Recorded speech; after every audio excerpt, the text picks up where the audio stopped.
is going on, guys? Jason Burke here, Styles Clash for life, coming at you on YouTube, and today I've got a end of the decade list. Now, don't yell at me. I know it's 2020. Happy New Year, my friends. This is my first video of the new decade. I'm very excited. I've got more phone memory now, so my phone shouldn't be cutting off or doing any weird things for these uploads. I had to take a few weeks off to get new phone memory, so my storage could be come through clearly and have enough room for all these rambling videos that I do. So I know we are about 15 days into the new year, but I really wanted to commit to and bring you guys my personal favorite top 10 movies of the past decade, the 2010s. In a decade that I think started off a little bit rough, 2010, 11, 12. By 2013, and for the last 7 years, we've had a litany of very solid horror films. It has been a renaissance for sure, where the 2000s were a little hit or miss and the early 2010s were a little hit or miss. The last 7-8 years have been very solid for horror. And let me tell you guys, part of the reason, aside from memory, why this took so long is because this was a tough list to make. I mean, and again, I want to tell you guys, this is my personal list of my top 10 favorite movies of the 2010s. It's not the definitive best list or whatever. I know that's going to be controversial. My list is different from all your lists. Everyone's list is different. Everyone's going to have picks that others think are too high or too low. So again, don't come screaming at me in the comments. Don't yell at me on Twitter. Don't slide in my DMs on Facebook. But this is a personal favorite list of mine. But I had to omit so many films. I even did an extra 5. I did a honorable mention 11 through 15 section, and I still had to leave off so many films that I love and think were so formative in this decade. So I'm trying to choose films here that I think are revolutionary, that I think are ahead of their time, that I think spawn some new subgenres, that I think is eclectic, have different directors, different styles. I wanted to include some gems in this that people might not have on their list. I wanted to do this thing right, so it took me a little extra time to make this list. So without further ado, I want to get to my 5 honorable mentions, 15 through 11 in my top 10 2010s horror movie list. And again, mine's different than yours. Don't yell at me. Number 15, I'm cheating already. I know I'm losing credibility here, but I'm including 2 movies in this number 15 slot, and that is for good reason. The Conjuring / Insidious. I wanted to include James Wan's Conjuring universe, even though I'm not a big fan of the movies. I felt I had to include these because these, in my opinion, are the 2 best of the haunted apparition ghost style films that he does. And again, I don't like his style necessarily. I think it roots too much in jump scares and not enough in story. I think a lot of the characters are bland and a lot of the scares are kind of the same. But Conjuring and Insidious both were very good representations of that genre. James Wan made a name for himself off of those 2, which spawned a bunch of, in my opinion, bad sequels. But I do really enjoy Conjuring and Insidious. And although I know this is controversial because they're considered to be 1, 2, 3 on other people's lists, I'm putting them at 15. I know that's considered very low. But again, I'm not a fan of the apparition ghost jump scare genre. But I do think both of these were done well. With the protagonist, Patrick Wilson characters, I think these have a place on this list, and I think these are the 2 best of them. So Conjuring and Insidious share the 15th spot for me. Again, I know you guys are going to have those at like number 1, but I'm sorry, this is my list. Shut up. Okay, number 14, The Final Girls. I love this movie. It's one of the best independently produced films of the entire decade. I thought it was so intelligent, it was well written, it had strong, empowered females, it had a nice mother-daughter protagonist backstory. The kills and stuff paid homage to the camp slashers like Friday the 13th and Sleepaway Camp. The setting was cool, it was shot nicely. Tessa Farmiga, I believe, was the main girl in it. I just love all the homages to the old school 80s slashers while still being a clever, trope-laden but clever, strongly written script. So The Final Girls, if you guys haven't seen it, I know it's one of the less talked about movies that's going to be on this list. If you haven't seen it, go check out The Final Girls. It's very witty and intelligent and well-paced and fun. Number 13, Gerald's Game, one of the best Netflix movies of the entire 2010s, and one of the better Stephen King adaptations. This came from, I think, 2017's list, which was chock full of great movies. And again, Gerald's Game is a very dark book adaptation from Stephen King. It is directed by my current favorite director in the horror genre, Mike Flanagan, who you guys might know from a bunch of things like Haunting of Hill House and Hush, Ouija Origin of Evil. He's done a bunch of stuff. Lately, he did Doctor Sleep. Um, I just love a character being chained to a bed. It's kind of a one setting, one main character thing, and it doesn't drag. It's an hour and a half or an hour and 40 minutes of good flashbacks to the child story, good setting. What would you do to survive? How do your instincts kick in? And how do the characters react to important things? So it's a very basic but well told dark story done by Mike Flanagan. So Gerald's Game, again, another underrated gem from Netflix, and should still be on Netflix if you guys get the chance to go watch it. Number 12, Us. This one might be controversial as well because everyone loves Jordan Peele's other movie that you'll see later on this list, Get Out. But I think Us from this year is another deserving honorable mention on this list. I just love the throwback style of kind of body snatchers, alien invasion thing mixed with Jordan Peele's tension. I love the smart black protagonist. I love the family oriented aspect of it. I love the twist, even though it's a little predictable. So again, it's paced well. It's a well-told story. It might be a little tone deaf at certain points, and it might be a little long at certain points. So it's not quite as good as Get Out. But I think it's a very fitting second movie from Jordan Peele. And I think he is one of the emerging great horror directors of this entire generation. And I think this movie is one worth going to see. So possibly not as high as others might have it, but for me it's number 12. So go check it out if you get a chance. And finally, number 11, honorable mention. This one is going to be taking the spot of what people might think is a better movie. But Krampus. I like Krampus a lot. Trick or Treat is my favorite movie of the past decade, the 2000s decade. And of course I had to get Michael Dougherty on this list as director. I love the fact that Krampus did for Christmas what Sam and Trick or Treat did for Halloween. It is a treat the holiday with respect and reverence, follow the rules of Christmas, or you will get destroyed and taught a lesson by the shadow of St. Nicholas. I love this portrayal of Krampus. I love the satire and the sort of governmental aspects that Dougherty puts into the script. I love the way it's told. I love the way it's paced. I love all the different little creatures of Christmas, Krampus's minions, that extol virtue and kind of put punishment out there to the bad kids. I love the comedic aspect of this. I love the twist ending. I love all the callbacks to other horror franchises.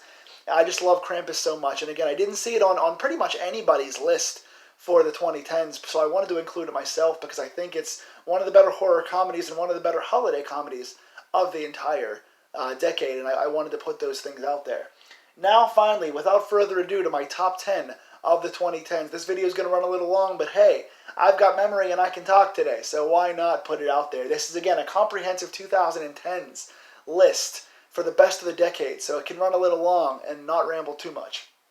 Number 10. Again, this wasn't on like anybody's list, so I wanted to include it as a personal favorite of mine. I left off really good movies for this, so I apologize. Fans of like Tucker and Dale vs. Evil, I apologize. There's so many other ones that I had to leave off. Curse of Chucky for this movie. But I wanted to include number 10, Scream 4. Wes Craven, rest in peace, my friend. He is my favorite all-time horror director. He is the reason why I write books and direct movies. Kevin Williamson, my all-time favorite writer, wrote the script for this, bringing back the classic 90s whodunits into the 2010s. Wes Craven once again trying to revolutionize a modern era, directing in the 2010s in what I think was one of, if not his very last movie ever. But you got the old team back together, all the original actors, had good continuity with the original Screams. It was clever, it was updated for the modern audience. They used technology, they integrated new characters in with the classic characters we know and love, and they did it in such a way that was great. Some comedy in there was good, the kills were good, it was intense the whole time.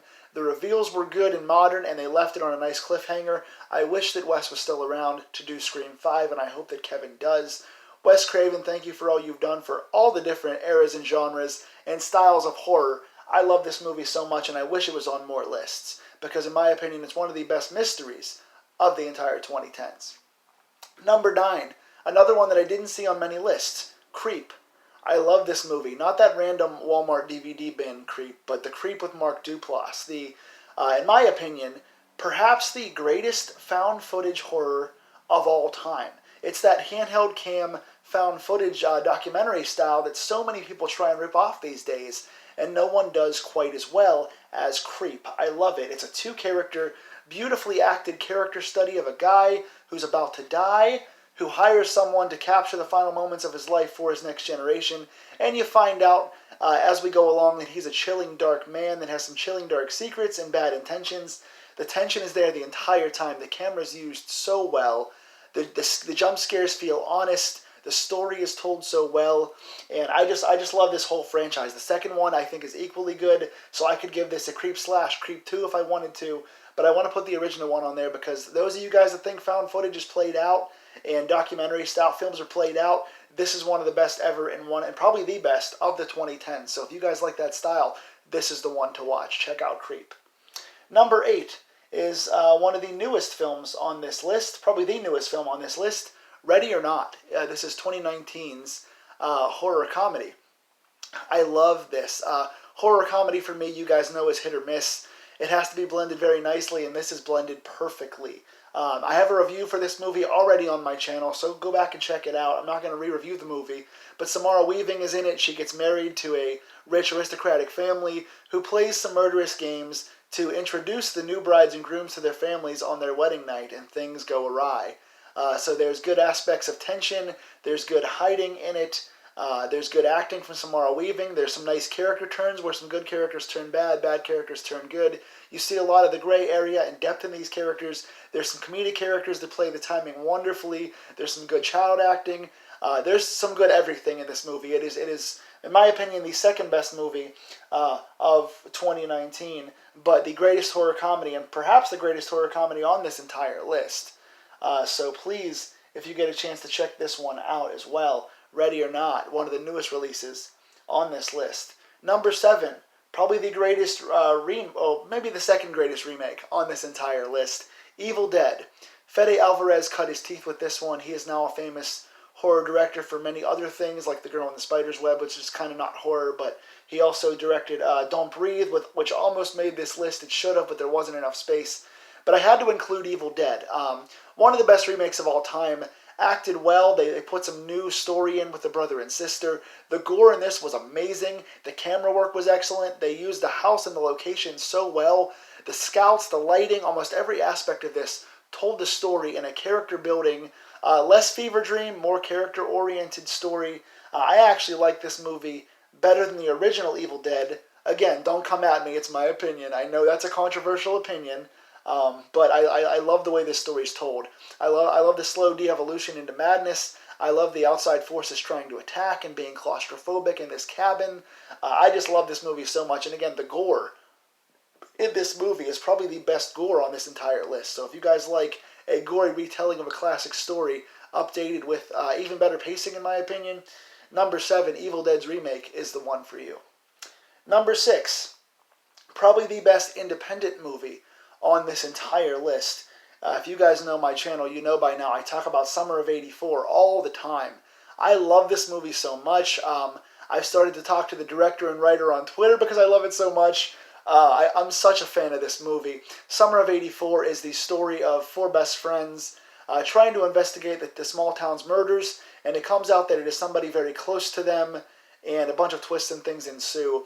But it is this beautifully scored, beautifully shot, kind of kid adventure. This kind of spawned a genre, along with like things like Stranger Things and stuff like that. The original It, the first remake of It. There's a subgenre of adventure children's horror where kids go out trying to find something and wind up getting stuck in this Stand By Me, Goonies style problem, horror style. So this is, in my opinion, one of the best children's horror subgenres out there. But again, it's a very mature story. The characters are great. The kids have great dialogue. They seem mature. The acting is good. Again, the soundtrack for this is great. It takes place in the 80s, and it's super nostalgic. It's very authentic to the time period. It just reminds you of the murder mysteries of your childhood. It throws you off the trail and brings you back around. It is a well-acted, chillingly ended, open-ended story that I think is a generational horror. I love this so much, and I could watch this as much as I'd watch an 80s horror movie, which to me is the highest form of reverence and compliment. So, Summer of '84, if you haven't heard of that one already, again, I've got a review on my channel. Go back and check it out previously. But Summer of '84, number 6 on this list. Now, down to the top 5, the 5 greatest, or at least my 5 favorite horror movies of the 2010s. Number 5, Black Swan. I love slow burn psychological horror when it's done well, and this is done so well. Black Swan is the slow burn psychological descent into madness tale that stars Mila Kunis and I'm losing the main actress's name right now. It's going to drive me crazy. Can't think of her name right now. I don't want to make this video 10 minutes longer. But it is a wonderfully acted, powerfully acted story about a girl trying to cut her teeth in ballet as she is being replaced by somebody who is the new young kid on the block. So it is the story of her trying to impress the teacher and make her do, in spite of the fact that somebody else is trying to take her spot, and there's cutthroat politics and tactics in the dance world. And it's gritty and grimy and gory, and again, there's a lot of mind stuff in there. It is the proper way to do a slow burn and the proper way to do psychological horror with a lot of mindfuck stuff, if I can say that on my channel. There's some scenes in there you're not sure what's real and what's not. It blends the characters very well. It shows good and bad in all the characters, and it makes you think as you go on. The twists continue as you go on. It is a wonderful Darren Aronofsky, darkly told, genre-specific movie that showcases dance in the same way he showcased wrestling in his other movie, The Wrestler. So if you like the slow burn Aronofsky stuff with a good story and good acting, Black Swan is for you. It's not for everyone, but if you like that stuff, you'll like this. Number 4, Get Out. I mentioned that I would be showcasing Jordan Peele's debut on this list. Here it is. He was in the honorable mentions for Us, but I think Get Out is his best work. This was the crown jewel, in my opinion, of, I think it was 2018 that this came out. It is the first time we've seen kind of the self-reference to black horror and African-American horror in a long time, at least. Jordan Peele bringing a nice blend of diversity in his cast, and also showcasing comedy in the right spots. Again, there's a lot of comedy in Get Out. It's the story of this guy a black guy who hooks up with a white girl, and all the racists around them that seem to attest to it and project against it, and seeing the girl's family kind of be almost slave dealers and slave traders, and kind of having him get out of a bad situation. Good twist, good survival movie, kind of throws back to some classics with a nice update. Jordan Peele's dialogue is great. All the acting is good. The alternate ending is about as good as the regular ending, so go check both of those out. But I think this has such a nice governmental statement-style movie where they're not just talking about the movie. There's an actual allegory. There's an actual moral compass to this and to all of Jordan Peele's work that I think we all need to see. There's some societal comments in here through the dialogue and through the storytelling that I really enjoy, and it's a nice blend of horror and comedy. So go check that one out if you haven't already. Top 3, here we go. Number 3, It Follows. I love this movie. I think it's one of the most original on the entire list. One of the most original of the decade. This is the story of what if a killer was chasing you, but the killer was not a physical killer. It was like an STD. It's what happens if you have sex, and the fallout of that having sex is that the disease is passed from person to person and kills you and takes over your body, and somebody chases you through the dangers of sex. So it is a commentary on the 80s tropes of don't have sex and get murdered, except the killer passes through people by an actual sexually transmitted situation. So ahead of its time, I think. It's referential to the old stuff, but also is updated in a new way. Good characters. Again, there's a constant, no matter whether it's open air or not, there's a constant feel of not only a phobia of sex and a worry for who has it, but once a person dies, the last person who had sex and passed it on can come after you. So anybody can be the next victim. Anybody can be possessed by this sex demon, so to speak. Some of the effects in this are great. There's always a tension no matter where you are, because you don't know who's next on the list and you don't know who has the antagonist in them. So constantly tense, well scored, original story, original antagonist. I love this movie. It's ahead of its time, and I want to see another one. This is open. There could be many more of these, and I hope there are. And I can't recall looking up the writer and director of these, but I hope we see more out of this team, because this is, again, way ahead of its time and a very fun watch. Number 2, this one's going to be a little controversial, The Babadook. I love this movie. I know it's a very divided opinion movie. It's another one of those psychological slow burns. I normally hate psychological slow burns because they're done too slowly and the characters aren't fleshed out well. But this movie reminds me of a modern day Shining. People that know me know this is on my all-time list, among my all-time favorite movies, probably in my all-time top 10. I'm obsessed with this. It is a modern day Shining to me. It is a slow descent for the main character and her son. After going through a divorce, we see how the mother and her son are taken over by this book called the Babadook, and the thing inside the Babadook inside the book that haunts them turns their house into a dangerous place, gives them a bunch of psychological delusions. Again, it's another one of those movies that makes you wonder what's real and what's fake. It shows good and bad in all the characters. We see good characters doing bad things because of the possession. We see the tension in the house. We see a bunch of really gross physical affects with bugs and cuts and just mold and things in the house. We see that what a person goes through and how it changes them slowly over the course of multiple days, and a ratcheting up tension that builds as you go along. So I love stuff like this when it's done well, but it's not done well very often. I think The Babadook is an amazing character study of the love between a mother and her son and how they can survive when evil comes into their house and will not leave.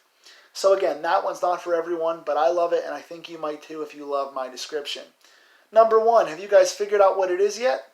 I just said the title. If you guys haven't figured it out, it is the It remake from, I believe it was 2017 or 2018? 2017. 2017's It Part 1 remake.